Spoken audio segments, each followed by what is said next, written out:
Welcome to the Spiritually Me podcast that helps you connect with that beautiful and eternal being within you. Whether you're new to spirituality or a seasoned practitioner, this is the show for you. As someone who has struggled with my inner voice and felt unsure of how to live a life that aligns with my soul, I know how confusing it can be. That's why I created this podcast, to help others find the clarity, peace, and purpose that I have found in my own journey. So if you're craving guidance, support on your journey towards spiritual awakening and divine connection, tune into this podcast for your weekly dose of inspiration. I'm Dulce Candy, your Latina sister, and this is Spiritually Me. Hello, ladies. Welcome to another episode. Happy Friday. I am so happy to be connecting with you guys once again. I just finished filming a monthly favorites, and I really wanted to take some time right after this to talk to you guys and create the episode that I've been wanting to put out. But whenever I listen to a podcast, I always love going back to the very beginning. If it's a podcast like that I really connect with the person, I love going back to the very beginning and learning about the host and their story and where they come from. And I really love learning about the host and why they started the podcast, who they are. And so that's what I wanted to do today, just to give you guys a little brief introduction as to who I am to all of the new people who are watching or listening to the podcast. And maybe you are brand new, you have no idea what I've done before or who I am, and you're interested to hear the backstory. So I am drinking ceremonial cacao, which I haven't because I've been so in my masculine energy, just executing and working. And I feel like I've been off balance. You know, I have a really deep yearning for connection and like a divine connection, which I haven't really felt. And I think that's why I was really drawn to making ceremonial cacao today, just to be in tune a lot more with my heart and my spirit, especially when I'm connecting with you guys, because I want everything that I say to be intentional. So where do we begin? I was born in Mexico, Zacapu, Michoacan, 1987, a long ass time ago, guys. And yeah, so I was born in Mexico and I immigrated to the United States in 94 when I was 6 years old. I've told the story before. I published a book in 2015 and I told the entire story of how my mom, my older sister who was 7 at the time, and my little sister who was 3 at the time, and myself, we all immigrated to the United States, to California, and my mom had no idea what she was getting into, but we ended up getting smuggled into the country. And, it was a very intense situation. Like, I still have a lot of vivid memories of that time, and I was only 6 years old. When I wrote my book and I wrote the story, and my sister, who was 3 at the time, she read the book, she told me that she cried because her entire life she thought it was a dream. And I remember it so vividly, but in retrospect, she was only 3 years old, so for her, in her mind, all the memories were dreams until she read my book. And she was like, wow, like all these dreams that I had, they weren't dreams. They were memories. And so, yeah, it was an interesting journey coming to America. We lived in Oxnard, California, 805, predominantly Mexican immigrant community. People from Oxnard are very humble, very grounded, very hardworking, and just incredible people, honestly. Humble is the word that comes to mind, just like down to earth and just, family orientated and just community. And very proud of anybody who makes it out of there. Like Fernando Vargas, I remember, was a big deal back when I was in high school. And he was from the 805 area, and he lived right outside of my high school, Channel Islands High School. And his house was like the biggest mansion in a regular neighborhood, but he had like this huge house, like the only one mansion there. Yeah, so he had security cameras and everything. And I just remember like going to my friend Bao's house which, by the way, Bao, if you're out there, hit me up. Girl, I've been looking for you. I don't know where you are. Anyways, so yeah, he had security cameras outside of his house. And I just remember being a high school girl and thinking like, whoa, he's rich, because, predominantly our town did not have rich people. We were all like lower class or middle class people. And so yeah, I'm very proud to be from Oxnard, California, because it really made me into the person that I am. That's why I do feel like I have a little bit of street, like a little bit of street, a little bit of hood in my personality, even though I am so girly. But I was so inspired by cholas growing up. I admired them so much, and still to this day, cholas are my biggest inspiration. They are just incredible, strong women, authentic, unique, and just strong, like badass women. Some of the key moments from that journey coming here, which I still can't believe that happened to like my mom and my sisters and myself, because that's not what my mom signed up for. Like people just kind of changed the plans on her, and she had to protect us from like all of these men that we were with and strangers. And at one point we had to cross like a river and jump fences in the middle of the night and hide from the immigration police and all of those things. And I remember sleeping also in this very, very sketchy looking hotel. Like they were bed bugs on the bed. It smelled like smoke. There was outside of the bathroom window, I still remember like two women cursing at each other. And the guy that was going to bring us into the US, he took us to the very top of the roof to show us other people jumping the fence and that we were about to jump at 3 a.m, and we were seeing them get caught by immigration. And we went and did that, and we were like raccoons in the middle of the night, just like ducking through neighborhoods and sleeping in garages with a bunch of people and strangers while we were making our way over here. And I don't know what that does to a person, but that's part of my journey. And I came here. I didn't know English, and I picked it up very, very quickly. However, very interestingly enough, growing up, there was always this energy of shame of being brown, of being Mexican. Sorry, that was my dog. There was a lot of energy of just like, getting followed at stores, or just feeling like we weren't good enough because, at least me, as a little girl, nobody told me this, but the feeling and the energy, even from some teachers, was, I don't like you because you are Mexican, because you are brown. I saw how other people were treated who were not brown. And so I grew up feeling not comfortable in who I was and in my culture. And so I started to do my best to learn English and only focus on English and to fit into the society. And at that time, also all the magazines, everything on TV, nothing ever looked like a brown, short Mexican girl. Like anything that reflected beauty was not what I was.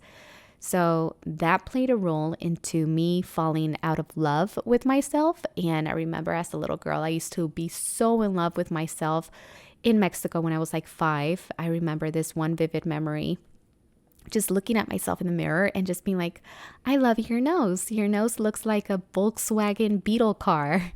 I remember having that thought and just admiring my features. But when I came to the US, it wasn't that energy. Everything around me was teaching me that I was ugly, not good enough, not worthy. And, speaking Spanish and everything was just like, that was the energy. And so I had a really hard time with my identity, and I didn't really have anyone who was telling me otherwise. And as a little girl, I grew up just being very lost and very sheltered also. And so I started to seek attention from boys, and I wanted to fit in because I always felt like I never fit in. And I went down the wrong path, especially when I started puberty. And that explains a lot as to why I didn't love myself and why I was seeking attention and approval. And I was ashamed of every little thing that made me who I was.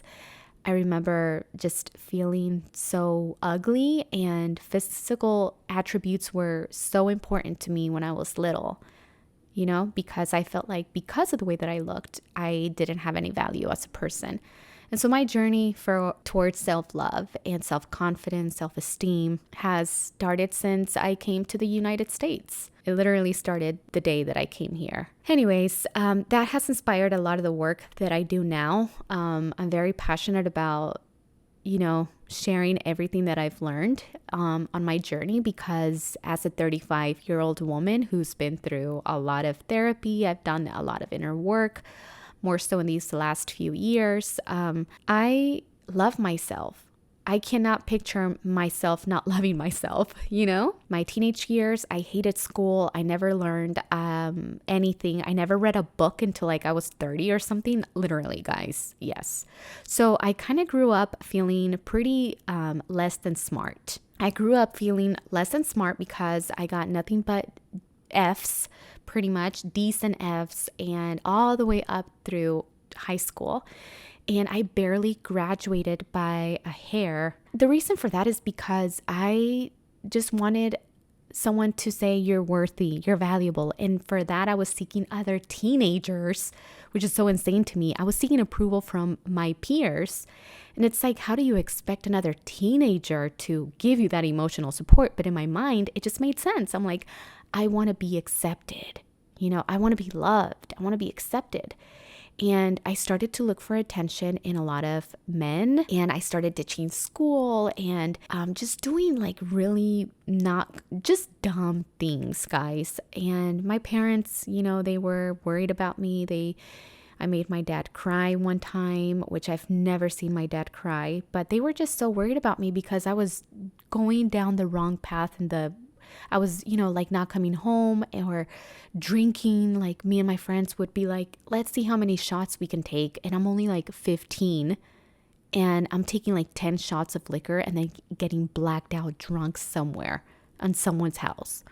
So it was really out of control, guys. And then I was also with this toxic boy who didn't care about me at all. And I loved him, or I thought I did, but I didn't. But I thought I loved him, and I was with him for many years, maybe 5 years or something like that. Yeah, 5. And I always thought that he was going to change, but it just always got worse. He was always going in jail, and I would write to him, and it was just not a good thing, right? And so finally, when I graduated high school and I was working at, minimum wage, and I had debt already because I got a credit card and nobody taught me about finances. So I just went crazy with the credit card and I had all of this debt. And so I couldn't afford to go to college, and I didn't have the grades to get into college because I had barely graduated. So I couldn't go to college, not even community college. Couldn't afford that, and my car. And I was like, well, what am I going to do? So in that moment, I've always been the one to make some drastic decisions. And I decided to enlist in the U.S. Army. This recruiter came to my house one day, and I wanted to make my mom and my dad and my cousins proud of me. My older cousins, my teacher and cop cousin, CHP officer, because I really admire them. And I didn't want them to see me in the light that maybe they saw me, because I was really going down the wrong path. And I don't know, my parents maybe were ashamed of me. Maybe my family was ashamed of me, or I don't know. But yeah, so I joined the Army straight out of high school because I couldn't afford to go to college. That boy that I was with really broke my heart to the fullest extent of the capacity. I didn't have any money, and my options just didn't seem good, So I said, let's go to the Army. Let's leave this town and go start a new life. And I was fearless, and I did a lot of things at a very young age that I would think twice about doing today. But yeah, I went to Fort Jackson. I did my basic training, and then I became a generator mechanic in Aberdeen Proving Grounds. That's where I went to AIT. And then I got stationed in Fort Hood, Texas. And everything going on with Vanessa Guillen just really makes me think about how much Fort Hood has changed, because when I was there, I did so many things alone, and I'm just so grateful that nothing happened, because I was so young and immature and fearless and reckless also at the same time. And so anyways, I got stationed in Fort Hood in 3 Corps, and as soon as I got there, I think like maybe a few months after, like 3 months after, we deployed to Iraq for 15 months. And maybe I'll do another episode, guys, on my experience as a woman in the U.S. Army, because I want to share my story, because like on one hand, I'm so proud to be a war veteran and to serve my country and to have that. Like, that's something that I've always been so proud of. And also when you wear the uniform, and you know how I was telling you that I used to seek approval? When you wear the uniform, you get so much respect. Like, you get respected so much when you wear that uniform from strangers. Everybody says, thank you for your service. Wow, they're impressed. And so on one hand, I'm so proud, right? But on the other hand, it's like all of the soldiers that go overseas are so young. They're babies. When I was looking at the documentary of Vanessa Guillen, and I saw a photo of her and her comrades, the fellow soldiers, and like all the privates, private first class, and corporals, they're babies. As a 35-year-old woman looking back at all of these 18, 19-year-olds, I was 18. These are babies that are going to war. I have a problem with that now. I have a problem with that. And I have a problem also with some of the things that I saw, because I was when I was deployed in Iraq, I was a convoy driver, a truck driver. And so we went in and out of the safe zone. We escorted VIPs back and forth from Camp Victory to the green zone. So we were out in danger and, out in battle and things like that. The soldiers are babies and they're dying. And it's just like, I thank them so much for what they do for us, but they're also babies, And especially, like I said, I was 18. And when you're 18, you're excited to go to war. I remember coming back from war and then getting out of the army and then joining the reserves. I got promoted to a sergeant, and there was a lot of young, 18, 19-year-olds who had just joined, but they joined straight into the reserves. And they were so excited to get deployed and go to war. Like, they were pumped up, like they wanted to go fight. And you should see like the young infantrymen also, like they are pumped up and they are proud and ready to go fight for this country. And that's my energy. That's kind of like the energy that I had when I was 18. I didn't care about my life like that. I didn't think about what I was signing up for. I just wanted to go, and I was excited. But anyways, that's where I met my husband. We met as soon as I got to Fort Hood. We'll tell that story in another episode. We deployed together. We did 15 months in Baghdad, and then we came back, and I got out of the army, and that's when I discovered YouTube. And that's, in 2008, I started uploading content at the very, very, very beginning, when there were maybe less than 100 YouTube channels in the beauty world. And so it was very, very new and very exciting. A different time. We had Fafnet, we had Riz Rose, we had Michelle Phan, we had Ellen Blair, Mac NC40, and the Queen of Blending, and Petrilude, and X Sparkage, and those were OGs, guys. 2008. I saw a podcast episode, not a podcast, but someone on TikTok did a video about like, who remembers the OGs? And the OGs that they were mentioning were like 2013 OGs. How about the 2008 OGs? Those are the originals, Fafnet, did I mention her? Oh yeah, it's Judy time. Duh. It's Judy time. She is still on and popping into the full force. And so many people, guys. But it was such a different era. We were all so young also. And I remember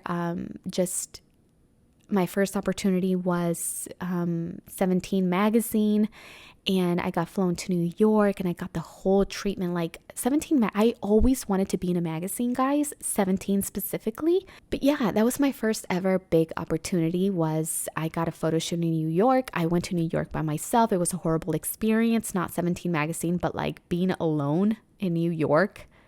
And you have no idea what you're doing. It's the first time that I'm traveling. But Ellen Blair's mom was so nice to me. She was like worried about me and everything. And yes, because they were a part of the photo shoot also. And yeah, it was just a really fun time because everything was so like new. Like I never thought that I would be in 17 magazine. And then after that, I found a publicist, and he started getting me all of these cool invitations to walk red carpets, to get featured in magazine photo shoots, and my channel was just growing and growing and growing so fast, and everything was so new and exciting, and it was just a different time, you know? Another really exciting thing, that something I never thought it would be possible, but by the age of 25, I had become a self-made millionaire. 25, guys. Yeah, with literally D's and F's and rejection. And so, yeah, the world started seeing me differently. I started getting treated differently because of the money, and because of the success and being on television and magazines and the YouTube channel and all of that. So that definitely in my 20s fed my ego so much. And the thing about that is that all of that is not forever. You know, whatever goes up also needs to come back down. So my come down from that was, if I'm being honest, I think one of the things that triggered my spiritual awakening, because it made me feel like I did not have any worth again. I hadn't worked through any of that. I really felt like my value came from external things because nobody treated me great pretty much my whole life. I was kind of like in the background. Nobody gave me attention. Nobody said anything like, Dulce, you're awesome, I love you, Dulce, nothing like that, you know? I never got treated like that. And this is not a sob story, all right? This is just a reality of what was happening in my mind. But then when the money came and the fame came and the recognition and the awards and publishing a book and speaking, you know, to Joe Biden, interviewing Hillary Clinton, like all of these huge things, even being on television and my extended family scene, and everybody just started treating me like I was something special. Like I went to family gatherings and my dad would just talk about me like nonstop. Like he was so proud that I went to the army. He's just so proud. Like all the time he would talk about me, and it became a little uncomfortable around my sisters because he didn't give the same energy to them.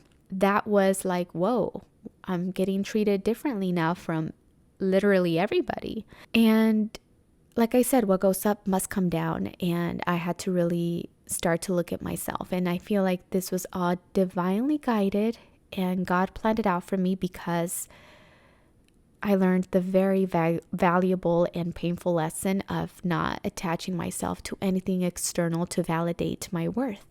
And so I started stripping away, or I should say God started stripping away everything that he had given me. And even at one point I was like, God, I don't know why. And this is how I feel, guys. All right. I'm going to be honest. If not, what's the point of even having a podcast? Why is it, God, that when I was so in my ego and I didn't really care to look within myself, I had anger issues in my 20s. I was depressed. I was anxious. Why is it that I was blessed with external stuff, but now that I am looking within so much and all I yearn for is to serve God? Why is it that all of that is gone? It's like, how does God bless you with so much when you are mentally at your worst? When you're looking for every little area of your life where you can improve and be your best, and like that's your priority, why is life even more challenging now? So anyways, I do believe that all of this happened so it can lead me to this episode, to this podcast, to what I'm doing now. And it's led me to become a meditation teacher, to question a lot of things, to let go of a lot of things, to sell a lot of things, to just let go of so many external things that I found value in. I remember asking myself this question honestly and truthfully. If all of these external things were taken away from you, would you believe that you still had worth as a human? And my answer was no. I said no. I said no a year ago. And now I don't feel that way, Today I'm 35. I'm a mom of 2 little boys, a 12-year-old boy and a 2-year-old boy. I have a great husband. I love my family. I love my friends. I love my community. And all I want to do is serve God. All I want to do is connect and serve God.